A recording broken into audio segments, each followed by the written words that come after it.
মুসা আলাইহিস সালাম বলতেছে, ওদের যা থাকে থাক, ইন্না মাইয়া রব্বি, আমার সাথে আমার রব আছে। সায়াহদিন, যেই রব পথ দেখায়া এই পর্যন্ত এনেছেন, সেই রব সামনের জন্য পথ দেখায়া দিবে। সুবহানাল্লাহ। আল্লাহ তাআলাও পথ দেখায়া দিলেন। আল্লাহ তাআলা বলেন, ফাআওহাইনা ইলা মূসা আন ইদরিব বিআসাকাল বাহর ফানফালাকা ফাকানা কুল্লু ফিরকিন কাত-তাউদিল আযীম। আল্লাহ রাব্বুল আলামিন বলেন, আমি মূসা আলাইহিস সালাতু ওয়াস সালামের কাছে প্রত্যাদেশ প্রেরণ করলাম, ওহী পাঠাইলাম। আনিদরিব বিআসাকাল বাহর, মূসা আপনি আপনার হাতের লাঠিটা দিয়ে সাগরের উপরে আঘাত করেন। মূসা আলাইহিস সালাতু ওয়াস সালাম আল্লাহ তাআলার নির্দেশে সাগরের উপরে লাঠি দিয়ে আঘাত করলেন। লাঠি দিয়ে আঘাত করার সাথে সাথে ফাংফালাক, লাঠির আঘাতে সাগর ফেটে দুই খণ্ড হয়ে গেল। ফাকানা কুল্লু ফিরকিন কাত-তাউদিল আযীম, দুই খণ্ড হয়ে গেছে। শুধু তাই না, এভাবে ফেটে দুইটা খণ্ড দুই দিকে এরকম উঁচু হয়ে পাশা পাহাড় সাদৃশ্য উঁচু দেয়ালের মতো হয়ে গেছে, মধ্যে ফাঁকা হয়ে গেছে। আল্লাহ তাআলার আদেশ, মুহূর্তের ভিতরে ওই কর্দময় জমিনটাকে শুকনা ঠনঠনা আল্লাহ তাআলা বানায়া দিলেন। বনি ইসরাইলের গোত্র হলো 12টা, 12 গোত্রের জন্য 12টা রাস্তা তৈরি হয়ে গেল। এইবার মূসা আলাইহিস সালাম তার উম্মতদেরকে নিয়ে এই সাগরের তলদেশ দিয়া রাস্তা পাড়ি দেওয়া শুরু করে দিলেন। এই জামানায় টানেল দেখা তো আমরা অবাক হয়ে যাই, আরে সমুদ্রের তল দিয়া রাস্তা। আল্লাহ তাআলা তো প্রায় 5000 বছর আগে টানেল দেখায় দিয়েছেন, ঠিক কিনা বলেন? প্রযুক্তি যেটা 5000 বছর পরে করতেছে, আল্লাহ তাআলা সেটা 5000 বছর আগে দেখায় দিয়েছে। আল্লাহ রাব্বুল আলামিনও জানায় দেন, বনি ইসরাইলদের জন্য রাস্তা, ফেরাউন চলে আসছে কাছে। মূসা আলাইহিস সালাম উম্মতদেরকে নিয়ে মাঝ রাস্তায় পৌঁছিয়েছেন। এখানে একটা বিষয় পরিষ্কার হওয়া যায়, আমরা অনেক সময় শুনি ফেরাউন নীল দরিয়ায় ডুইবা মরছে, কিন্তু শব্দ অবস্থা এটা বলে না। শব্দ অবস্থা বলে ফেরাউনের সলিল সমাধি হয়েছে লোহিত সাগরে। আরবিতে একটা শব্দ হলো নাহরুন, আর একটা হলো বাহরুন। নাহরুন মানে নদী, বাহরুন মানে হলো সমুদ্র। আল্লাহ তাআলা এখানে এটা বলেন নাই, আনিদরিব বিআসাকাল বাহর বলছেন। তার মানে বোঝা গেল মূসা আলাইহিস সালাম লাঠি দিয়ে নাহারের উপরে আঘাত করেন নাই, বরং বাহারের উপরে আঘাত করেছে। আর সম্প্রতি সময়ে এসে একজন বিজ্ঞানী আছে, ডাক্তার মরিস বুকাইলি। উনি ফ্রান্সের একজন বড় ডাক্তার, আল্লাহর বান্দা, মুসলমান হয়েছে, মারাও গেছে। এই ডাক্তার মরিস বুকাইলি উনি ফেরাউনের এই দেহ নিয়ে গবেষণা করছে। গবেষণা করে উনি এই সিদ্ধান্তে উপনীত হয়েছেন যে ফেরাউনের দেহ অবশেষের সাথে কিছু লবণ পাওয়া গেছে। লবণ, নদীর পানিতে লবণ হয়, সমুদ্রের পানি লবণাক্ত, এজন্য ওটা দিয়ে লবণ হয়।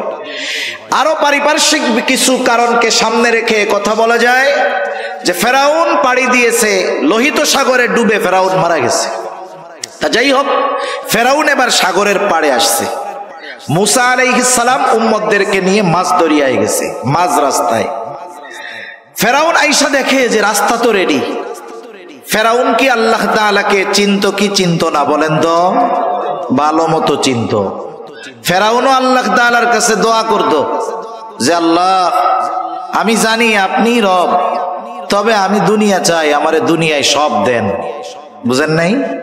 বর্তমান দুনিয়ার অনেক ফেরাউন আছে, এরাও কিন্তু বাইতুল্লাহ গিয়ে আমার মনে হয় এইটাই কয় যে আল্লাহ, আমি জানি আমি জালেম, এরপরেও দুনিয়া দেন আমারে। বুঝেন নাই? যারা জুলুম করে এরা আল্লাহ তাআলাকে চিনে। মক্কার কাফেররাও আল্লাহ তাআলাকে চিনত, চেনার পরে বিরোধিতা করত। ফেরাউন বুঝতে পারছে যে এই রাস্তায় আমার জন্য নিরাপদ নয়। কিন্তু মানুষ যখন অবাধ্যতার চূড়ান্ত পর্যায়ে পৌঁছিয়ে যায়, অহংকারের চূড়ান্ত সীমায় পৌঁছিয়ে যায়, নাফরমানির চূড়ান্ত অবস্থায় পৌঁছে যায়, সে তখন এমন কিছু সিদ্ধান্ত নিয়ে বসে যেটা তার চূড়ান্ত পতনের কারণ হয়ে যায়। ফেরাউনও সীমা লঙ্ঘন করে ফেলছে। আল্লাহ তাআলা সেই কথা বলেন, وجاوزنا ببني إسرائيل البحر فأتبعهم فرعون بجنوده بغيا وعدوا। ফেরাউন তার সৈন্য সামন্ত সহ অহংকারের বশীভূত হয়ে বনী ইসরাইলদেরকে সমূলে নির্মূল করার লক্ষ্যে তার সৈন্যবাহিনী সহ তাদের পেছনে অনুসরণ করা শুরু করলো। মুসা আলাইহিস সালাম তার উম্মতদেরকে নিয়ে অপর প্রান্তে চলে গেছেন, আর ফেরাউন তার বাহিনী নিয়ে মাঝ রাস্তায় গিয়েছে। বলেন তো, এই সমুদ্রের রাস্তাটা কি সব সময়ের রাস্তা নাকি? মাঝে মধ্যে দেখবেন হাইওয়েতে যখন ব্রিজের কাজ হয়, রাস্তার কাজ চলতেছে, ব্রিজের কাজ যখন চলে, সাইড দিয়া আর একটা পার্শ্ব রাস্তা বানায় কি বানায় না? বলেন তো, যখন মূল রাস্তা ব্রিজ হয়ে গেল, পাকা হয়ে গেল, পার্শ্ব রাস্তার প্রয়োজন আছে? কেউ যদি এমপি সাহেবের কাছে গিয়ে বলে, এমপি সাহেব এক কাজ করেন, এই যে পার্শ্ব রাস্তা এটা তো এখন ব্যবহার হয় না, নষ্ট হয়ে যাচ্ছে, 5 লাখ বাজেট করেন, ওইটা আমরা ঠিক করি। এমপি সাহেব কি বলবে? এমপি সাহেব বলবে যে শোনো, ওইটা ঠিক করার তো দরকারই নাই, বরং ওই জায়গার যে মাটি আছে ওইটা কাইটা তুমি নিয়ে যাও, এতে আরো ঝামেলা যাবে। ঠিক কিনা বলেন? ছিল ব্যবহার শেষ, প্রয়োজন শেষ, ও রাস্তার আর কোনো দরকার নাই। আল্লাহ তাআলা রাস্তা বানিয়েছেন বনী ইসরাইলের জন্য, তাদের ব্যবহার যখন শেষ, রাস্তার প্রয়োজনও শেষ। ফেরাউন মাঝ রাস্তায় সৈন্য সামন্ত নিয়ে পৌঁছায় আছে। আল্লাহ তাআলা আদেশ দিলেন, পানি তুমি আগের অবস্থায় ফিরে যাও, কারণ আল্লাহ তাআলা হলেন এমন এক মহাপরাক্রমশালী সত্তা, তিনি যখন যা চান, যা ইচ্ছা করেন, শুধু বলেন হও, তৎক্ষণাৎ সেটা হয়ে যায়। আল্লাহ তাআলা বলেন, ইন্নামা আমরুহু ইযা আরাদা শাইআন আন ইয়াকুলা লাহু কুন ফায়াকুন। আল্লাহ তাআলা যা চান শুধু বলেন কুন হও, ফায়াকুন তৎক্ষণাৎ হয়ে যায়। এইবার ওই সমুদ্রের দুই দিকের পানি একসাথে যখন ফেরাউন আর তার সৈন্য সামন্তের উপরে পড়ছে, একজনেরও নিচের থেকে উপরে আসার সুযোগ হয় নাই, সবগুলা ওইখানেই শেষ। কিন্তু আল্লাহ তাআলা তো ফেরাউনকে এত সহজে ছেড়ে দিবেন না। জিবরাইল আলাইহিস সালাতু ওয়াস সালাম হাজির, সমুদ্রের তলদেশ থেকে এক টান দিয়া ফেরাউনকে উপরে নিয়ে আসছে। ফেরাউনকে উপরে নিয়ে আসছে একটা টান দিয়া। এইবার চুবনি চলতেছে, চুবনি। ফেরাউন বুঝতে পারছে আজকে ধরা পড়ে গেছি, আজকে আর আমার বাঁচার কোনো উপায় নাই। ফেরাউনকে চুবানো শুরু হয়ে গেছে। মূলত এটা হলো ফেরাউনের উপরে আল্লাহ তাআলার গজব। ফেরাউন যখন বুঝতে পেরেছে এতকাল আল্লাহ তাআলা ছাড় দিয়েছে, আজকে আর আল্লাহ তাআলা ছাড় দিবেন না, এইবার ফেরাউন ঈমান আনার ঘোষণা দিচ্ছে, ঈমান আনার ঘোষণা। ফেরাউন বলে, আমানতু আন্নাহু লা ইলাহা ইল্লাল্লাযী আমানাত বিহি বানু ইসরাঈল ওয়া আনা মিনাল মুসলিমিন। বলে, আমি ঈমান আনলাম, বনী ইসরাইলেরা যার উপরে ঈমান আনছে আমি তার উপরে ঈমান আনলাম, যে আল্লাহ ছাড়া কোনো ইলাহ নাই। মনে রাখতে হবে, যখন কোনো জাতির উপর গজব আসে, গজব চলে আসলে, আযাব চলে আসলে, তাওবা কবুল হয় না, ঈমান কবুল হয় না। ফেরাউনের উপরেও গজব চলে আসছে, বলেন তো এখন ফেরাউনের ঈমান কবুল হবে নাকি? গজব আসার আগে তাওবা করতে হয়। যেমন হযরত ইউনূস আলাইহিস সালাতু ওয়াস সালামের সম্প্রদায় বারবার দাওয়াত দেন, তাদের মধ্যে কোনো পরিবর্তন নাই। ইউনূস আলাইহিস সালামের সম্প্রদায়ের একটা অভ্যাস ছিল, তারা প্রতিদিন সকালবেলায় গোসল করে খাওয়া দাওয়া করে দিনের শুরুর কাজ ছিল ইউনূস আলাইহিস সালামকে কষ্ট দেওয়া। প্রতিদিন সকালে গিয়ে প্রথমে এই কাজ তারা করত, এটা না করলে তাদের দিন ভালো যাইত না। তাই ইউনূস আলাইহিস সালামকে আল্লাহ তাআলা জানায় দিলেন যে আপনার এই জাতির অবাধ্যতা চূড়ান্ত সীমায় পৌঁছে গিয়েছে, 3 দিন পরে এদের উপরে গজব আসবে। ইউনূস আলাইহিস সালাম বললেন অবস্থা কিন্তু এই, 3 দিন পরে কিন্তু গজব আসবে। ওনার কওম আরো অবাধ্যতা বাড়ায় দিছে। 1 দিন গেছে, অবস্থা যা তাই। 2 দিন গেছে, অবস্থা যা তাই। পরের দিন গজব আসবে। ইউনূস আলাইহিস সালাম চিন্তা করলেন যে অতীতের নজির হলো আল্লাহ তাআলা যখন কোথাও কোনো গজব দেন তখন ওই নবীকে ওই গজবের এলাকায় রাখেন না, ওখান থেকে সরায় নিয়ে যান। তা অতীতে যেহেতু সব নবীকে আল্লাহ তাআলা চলে যাইতে বলছেন, নিয়ে গেছেন, আমাকেও তো যাইতে বলবে, সুতরাং আমি চলেই যাই। ইউনূস আলাইহিস সালাম আল্লাহ তাআলার পক্ষ থেকে নির্দেশ আসার আগে নিজে ইজতিহাদ করে উনি চলে গেছেন। যাই হোক, ওই রাত্রে এলাকা ছেড়ে উনি চলে গেছেন। পরের দিন সকালবেলা, যেদিন গজব হবে, গজব আসবে, ইউনূস আলাইহিস সালামের সম্প্রদায় সকালবেলা খাওয়া দাওয়া খায়া গোসল টোসল করে ইউনূস আলাইহিস সালামের বাড়িতে আসছে। আইসা দেখে দরজা লাগানো, ইউনূস আলাইহিস সালাম নাই। এতকাল এত জুলুম অত্যাচার করেছে ইউনূস আলাইহিস সালাম, কোনোদিন এলাকা ছাড়ে নাই, আজকে নাই। ওদের মনের ভিতরে একটু খটকা লাগছে। আশেপাশে লোক পাঠাইছে, কোথাও ইউনূস আলাইহিস সালামের কোনো খবর নাই। এইবার ওদের মনের মধ্যে ভয় ঢুকে গেছে। হায় রে, এতকাল ইউনূসকে আমরা এত কষ্ট দিয়েছি, ইউনূস কখনো যায় নাই, তাহলে সত্যই মনে হয় গজব আসবে। এরা সবাই একত্রিত হইছে, আল্লাহ তাআলার কাছে ক্ষমা চাইছে, তাওবা করছে, ঈমান আনছে। যেই গজব আসার কথা ছিল, গজব আসার আগে ঈমান আনার কারণে আল্লাহ তাআলা তাদের উপর থেকে গজবকে উঠায় নিয়েছে। সুবহানাল্লাহ। আর ফেরাউন গজব আসার পরে ঈমান আনছে, ঈমান কবুল হবে না। আল্লাহ তাআলা বলেন আল আনা ওয়া ক্বাদ আসাইতা মিন ক্বাবলু ওয়া কুনতা মিনাল মুফসিদিন। এখন তুমি ঈমান আনার ঘোষণা দিচ্ছ, অথচ ইতিপূর্বে জমিনে বিশৃঙ্খলা সৃষ্টি করেছ। তোমার ঈমান এখন তো কবুল হবে না, তবে তুমি তো মরবাই। তবে শুনে নাও, ফালইয়াউমা নুনাজ্জিকা বিবাদানিকা লিতাকুনা লিমান খালফাকা আয়া। আমি আজকে তোমার দেহকে সংরক্ষণ করব, যাতে করে তুমি তোমার পরবর্তীদের জন্য নিদর্শন হও। আল্লাহ তাআলা ফেরাউনের দেহকে এমন ভাবে সংরক্ষণ করেছেন, সমুদ্রের কোনো মাছ তার দেহ খায় নাই, পোকা লাগে নাই। মিশরের জাতীয় জাদুঘরে যত মমি আছে, বিভিন্ন প্রযুক্তি কেমিক্যাল ব্যবহার করে রাখা হয়েছে, কিন্তু ফেরাউনের ওই দেহটাকে কোনো মেডিসিন ছাড়া, কোনো প্রসেস ছাড়া, রাসায়নিক ছাড়া জালেমদের জন্য নিদর্শন হিসাবে সংরক্ষণের ব্যবস্থা যিনি করেছেন তিনি কে? আল্লাহ তাআলা ফেরাউনের দেহকে সংরক্ষণ করছে, সাধারণ পাবলিকের জন্য নয়, বিশেষ করে তাদের জন্য যারা শাসকের আসনে বসে জনগণের খাদেম হওয়ার পরিবর্তে জনগণের উপরে জুলুম করে, তাদের জন্য। যে দেখে রাখো, তোমার পূর্ববর্তী যারা ছিল জালেম, এদের সর্বশেষ পরিণতি কি হয়েছে, অপেক্ষা করো, তোমার জন্যও এর চাইতে ভয়ঙ্কর অবস্থা অপেক্ষা করতেছে, ঠিক কিনা? কিন্তু আফসোসের বিষয় হলো, গোটা দুনিয়ার শাসকরা এটাকে শুধু ভ্রমণ এবং দেখার একটা বিষয় মনে করে, শিক্ষার বিষয় মনে করে না। তা যাই হোক, যে কথা বলতেছিলাম, মুসা আলাইহিস সালামের উম্মত নদীর সাগরের ওই পারে উঠা নিজ চোখে ওরা দেখছে যে ফেরাউন কেমনে মরলো। মুসা আলাইহিস সালামের যেই বয়ান বক্তব্য কিভাবে বাস্তবে পরিণত হলো, একটু আগে যেই শত্রুর হাতে মরার ভয়ে তারা চিন্তিত ছিল, সেই শত্রুকে আল্লাহ তাআলা কেমনে লোহিত সাগরে ডুবায়া মারলেন। বলেন তো, এই দৃশ্য দেখার পরে বনি ইসরাইল জাতির আল্লাহ তাআলার উপরে সর্বোচ্চ কৃতজ্ঞ হওয়ার দরকার ছিল কি ছিল না?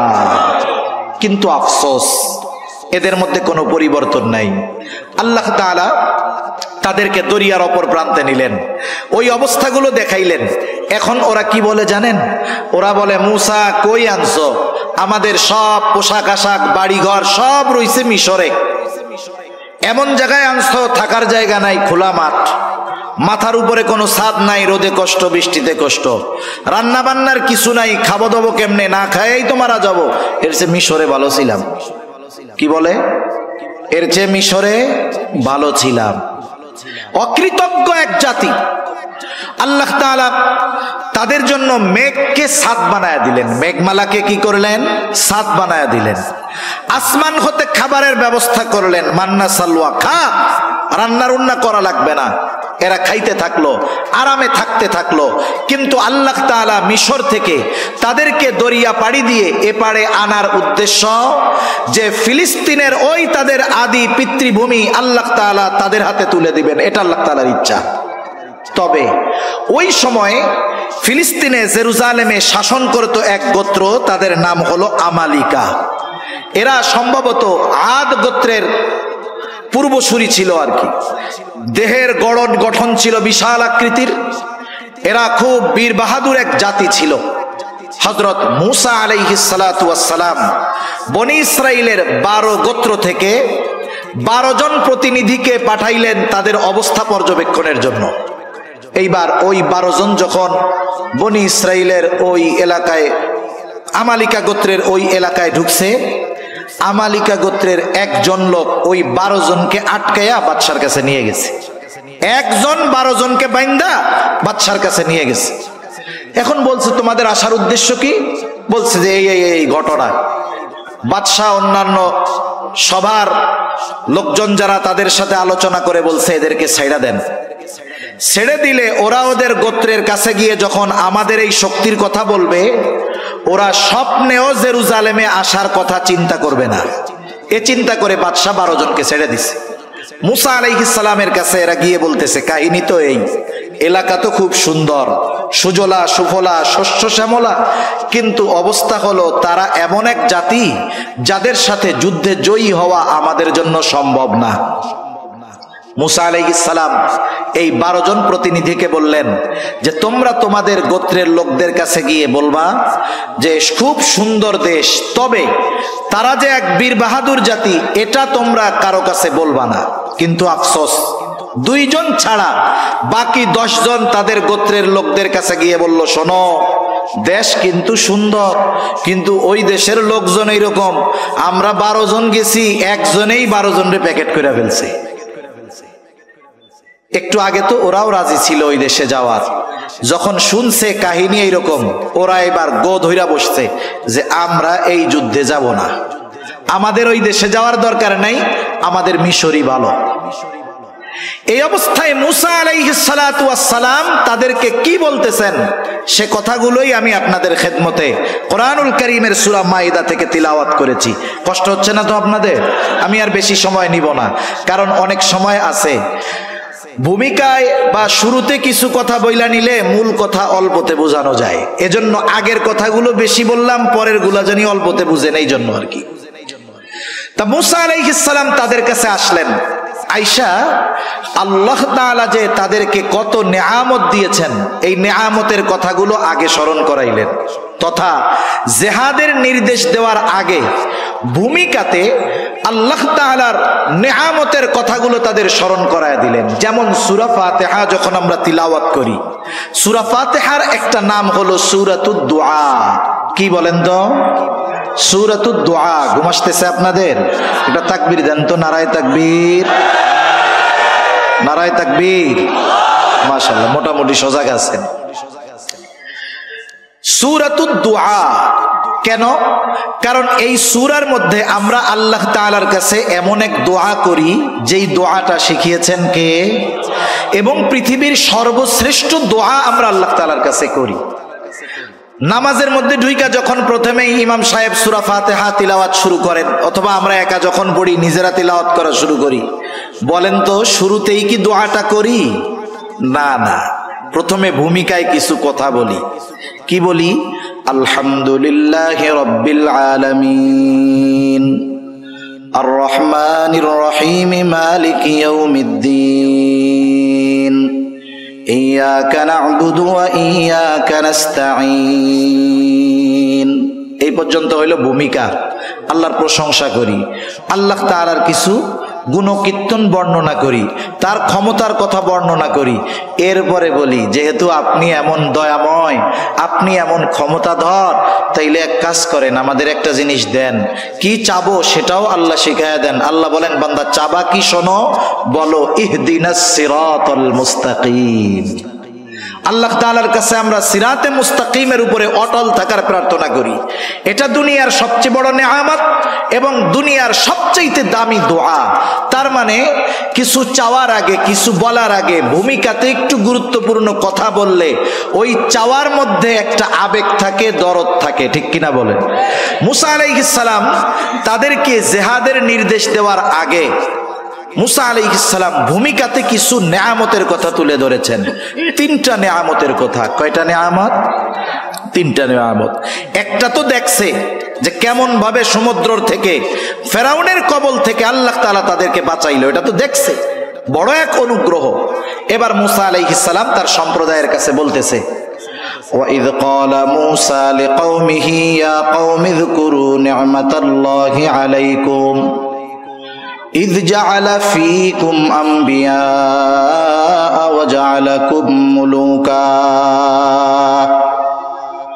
মুসা আলাইহিস সালাম তার কওমকে বলতেছে, হে আমার সম্প্রদায়, আল্লাহ তাআলার ওই নিয়ামতগুলো স্মরণ করো যেগুলো আল্লাহ তাআলা তোমাদেরকে দিয়েছেন। কি নিয়ামত? 1 নম্বর নিয়ামত, ইয জাআলা ফীকুম আম্বিয়া, তোমাদের মধ্য থেকে আল্লাহ তাআলা অনেক পয়গম্বর প্রেরণ করেছে। হযরত ইসমাঈল আলাইহিস সালাতু ওয়াস সালাম যখন মক্কায় বসতি স্থাপন করলেন, বনি ইসমাঈল থেকে আর কোন নবী নাই, একবারে শেষ নবী মুহাম্মদুর রাসূলুল্লাহ। কিন্তু বনি ইসরাইল থেকে ঈসা আলাইহিস সালাম পর্যন্ত যত নবী আসছে, ইয়াকুব আলাইহিস সালাম থেকে নিয়ে ঈসা আলাইহিস সালাম পর্যন্ত যত নবী আসছে, সব বনি ইসরাইলের নবী। নবীজি এক হাদিসের মধ্যে বলেন, বনি ইসরাইল কখনো নবী শূন্য থাকে নাই। যেখানেই তাদের বসবাস ছিল, স্থান ছিল, আল্লাহ তাআলা এক নবীর মৃত্যু হলে আরেক নবী পাঠায়া ওই শূন্য স্থান পূরণ করেছে। আমাদের সমাজের মধ্যে, গোত্রের মধ্যে, বংশের মধ্যে কারো বংশে যদি 10টা বিসিএস ক্যাডার থাকে, বলেন তো ওই গ্রামের মধ্যে ওই বংশের পাওয়ার কম না বেশি? নিজে যা হয় হোক, মানুষের কাছে বলে বেড়ায় আমি ওই বংশের লোক, আমার বংশে 10টা বিসিএস ক্যাডার আছে। 10টা বিসিএস ক্যাডার যদি থাকে, এটা নিয়ে যদি গর্ব করতে পারে, এটাকে যদি নিয়ামত মনে করতে পারে, যেই গোত্র, যেই বংশের মধ্যে ধারাবাহিকভাবে নবী এসেছে, বলেন তো এটা আল্লাহ তাআলার পক্ষ থেকে অন্যতম এক দামি এক নিয়ামত নয় কি? এজন্য মুসা আলাইহিস সালাম বললেন, শোনো, তোমাদের মধ্য থেকে আল্লাহ তাআলা অনেক নবী প্রেরণ করেছেন। শুধু তাই না, ওয়াজআলাকুম মুলুকা, আল্লাহ তাআলা তোমাদেরকে বাদশাহী দান করেছেন, রাজত্ব দান করেছেন। কথা হইল সবাই তো আর রাজা হইতে পারে না, কিন্তু বায়ানুল কোরআনের মধ্যে আসছে, আশরাফ আলী থানবী রহমাতুল্লাহি আলাইহি লিখেছেন, এক বুজুর্গের হাওলা দিয়ে যখন কোন গোত্র বা বংশ থেকে কোন বাদশাহ হয়, তখন ওই বাদশাহীর সাথে গোটা বংশটাকেই সম্পৃক্ত করা হয়। যেমন ওসমানীরা শাসন করছে, বলে ওসমানী শাসন আমল, আব্বাসী শাসন আমল, উমাইয়া শাসন আমল। যদিও উমাইয়াদের মধ্যে বাদশাহ হইছে একজন, তারপরে আর একজন, কিন্তু এই বাদশাহীটাকে সম্পৃক্ত করা হয়েছে গোটা গোত্রের সাথে। মুসা আলাইহিস সালাম বললেন, আল্লাহ তাআলা তোমাদেরকে বাদশাহী দান করছে। বড় বড় বাদশাহ বনি ইসরাইলদের মধ্য থেকে হয়েছে। শুধু তাই না, মুসা আলাইহিস সালামের পরে আল্লাহ তাআলা বাদশাহী দিয়েছেন সুলাইমান আলাইহিস সালামকে, বনি ইসরাইলের নবী। এমন বাদশাহী দিয়েছেন, গোটা দুনিয়ার বাদশাহী আল্লাহ তাআলা দান করেছেন। আল্লাহ তাআলার কাছে সুলাইমান আলাইহিস সালাম দোয়া করেছে, রব্বি হাবলি মুলকাল লা ইয়ামবাগি লিআহাদিম মিন বাদি, আয় আল্লাহ আমাকে আপনি এমন এক রাজত্ব দান করেন যেই রাজত্ব আমার পরে আপনি আর কাউকে দিবেন না। তাহলে আল্লাহ তাআলা পরলৌকিক বড় নেয়ামত বনি ইসরাইলদের দান করেছেন, বাদশাহী দিয়ে দুনিয়ার নেয়ামত দান করেছে। এরপরে মুসা আলাইহিস সালাম বলতেছে, ওয়া আতাকুম মা লাম ইউতি আহাদাম মিনাল আলামিন। মুসা আলাইহিস সালাম যখন তার কওমকে এই কথা বলতেছে যে তোমাদেরকে এমন কিছু দেওয়া হয়েছে যা বিশ্ববাসীকে আর দেওয়া হয় নাই, ওই পর্যন্ত মুসা আলাইহিস সালাম যখন বলতেছেন ওই সময় পর্যন্ত বনি ইসরাইলকে আল্লাহ তাআলা এত নেয়ামত দিয়েছেন যে ওই রকম নেয়ামত দুনিয়ায় আর কাউকে দেওয়া হয় নাই। অবাক হয়ে যাবেন, পবিত্র কোরআনুল কারীমের সর্ববৃহৎ সূরা সূরা বাকারা, এই সূরা বাকারার মধ্যে আল্লাহ তাআলা বনি ইসরাইলদেরকে প্রদত্ত নেয়ামতগুলোর কথা ধারাবাহিকভাবে বর্ণনা করেছেন। ধারাবাহিক প্রায় 40টার উপরে নেয়ামতের কথা আল্লাহ তাআলা সূরা বাকারার মধ্যে বর্ণনা করেছে। মুসা আলাইহিস সালাম যখন এই নেয়ামতগুলোর কথা তাদের বললেন, আদেশ করার আগে ভূমিকা স্বরূপ যে দেখো আল্লাহ কেমনে বাঁচাইলো তোমাদের বংশ থেকে এত নবী, এইরকম বাদশাহ, এত নেয়ামত আল্লাহ তোমাদেরকে দিয়েছেন। ওই আল্লাহ তোমাদের উপরে জিহাদ ফরজ করছে। উদ্দেশ্য হলো জিহাদ করবা আর ওই জেরুজালেমের পবিত্র ভূমির অধীন তোমাদের অধিকারে আল্লাহ তাআলা দিয়ে দিবে। শুধু যুদ্ধ করবা, শোনো, যুদ্ধে যে জয়ী হবা এটাও জানায় দিছেন কে? চূড়ান্ত হয়ে গেছে। শুধু তোমরা ওই শহরের প্রবেশ দ্বার দিয়ে ঢুকবা, ওরা যত শক্তিশালী হোক ওদের বিরুদ্ধে তোমাদের বিজয় লিখে রাখছেন কে? মুসা আলাইহিস সালাম এবার আদেশ করলেন, ইয়া কওমি দুখুলুল আরদাল মুকদ্দাসাতাল্লাতী কাতাবাল্লাহু লাকুম, হে আমার সম্প্রদায়, এই পবিত্র ভূমিতে তোমরা প্রবেশ করো যেটা আল্লাহ তোমাদের জন্য লিখে রেখেছেন। কিন্তু সাবধান, ওয়ালা তারতাদ্দু আলা আদবারিকুম ফাতানকালিবু খাসিরিন, তবে সাবধান, তোমরা পেছনে ফিরে আসবা না, তাহলে ক্ষতিগ্রস্ত হয়ে যাবা, ঠিকানা হবে জাহান্নাম। ওই যে 10 জন আইসা বইলা দিছে, যদিও দেশ সুন্দর কিন্তু শক্তি এরকম। এইবার বনি ইসরাইলেরা গো বাইদা বসছে, বলতেছে ক্বালু ইয়া মূসা ইন্না ফিহা কওমান জাব্বারিন ওয়া ইন্না লান নাদখুলাহা হাত্তা ইয়াখরুজু মিনহা ফাইন ইয়াখরুজু মিনহা ফাইন্না দাখিলুন। ও মূসা, ওই জাতি খুব শক্তিশালী জাতি, আমরা জানতে পেরেছি। ওরা যতক্ষণ ওইখান থেকে বের না হবে ততক্ষণ আমরা ওই শহরে যাব না, আমরা ওইখানে যাব না যতক্ষণ না তারা বের হয়। মূসা আলাইহিস সালাম তাদেরকে বুঝায় ক্লান্ত হয়ে গেছেন। এইবার 2 জন আল্লাহর বান্দা, ওই 12 জনের মধ্যে 2 জন, একজনের নাম হলো ইউশা ইবনে নুন আর একজনের নাম হলো কালিব। এই 2 জন আল্লাহর বান্দা এবার তারা বনি ইসরাইলদেরকে বোঝানো শুরু করছে। নবী বুঝাইয়া ক্লান্ত হয়ে গেছে, এইবার অন্য 2 নেক বান্দা বুঝাইতেছে। قال رجلان من الذين يخافون أنعم الله عليهم ادخلوا عليهم الباب فإذا دخلتموه فإنكم غالبون। 2 আল্লাহর বান্দা যাদের উপরে আল্লাহ তাআলার অনুগ্রহ ছিল, এই 2 আল্লাহর বান্দা তাদেরকে বলতেছে, তোমরা ওই শহরের প্রবেশদ্বার দিয়ে প্রবেশ করো, তোমরা শুধু দরজা দিয়ে প্রবেশ করবা আর তোমরা জয়ী হয়ে যাবা, তোমাদের কোনো চিন্তা নাই, ভয় নাই, শুধু ওঠো আর দরজা দিয়ে ঢোকো। আল্লাহর উপরে ভরসা রাখো। তোমরা যদি মুমিন হও, আল্লাহ তাআলার উপরে ভরসা রাখা তোমরা রওনা হও। তোমরা শুধু জিহাদের জন্য শহরের দরজা দিয়ে ঢুকবা আর তোমাদেরকে আল্লাহ তাআলা বিজয় দান করবে। এরপরেও তাদের মন নরম হয় নাই। এইবার বনি ইসরাইলেরা আরো কঠোর ভাষায় বিরোধিতা করলো। মূসা আলাইহিস সালামকে এবার তারা বলতেছে, ক্বালু ইয়া মূসা ইন্না লান নাদখুলাহা আবাদাম মা দামু ফিহা ফাযহাব আনতা ওয়া রাব্বুকা ফাকাতিলা ইন্না হাহুনা কাঈদুন।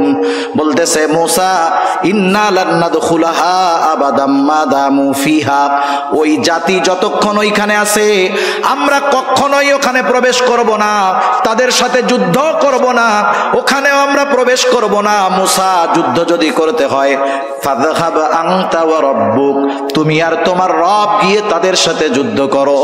ইন্না হাহুনা কাঈদুন, আমরা এইখানে বসলাম, আমরা যুদ্ধ করতে পারবো না। কত বড় অবাধ্য জাতি! মান্না সালোয়া খাইয়া গায়ে শক্তি হইছে, যেই আল্লাহ খাওয়াইতেছে ওই আল্লাহ তাআলা আদেশ করছে শুধু ঢুকো, তোমরা জয় হয়ে যাবা।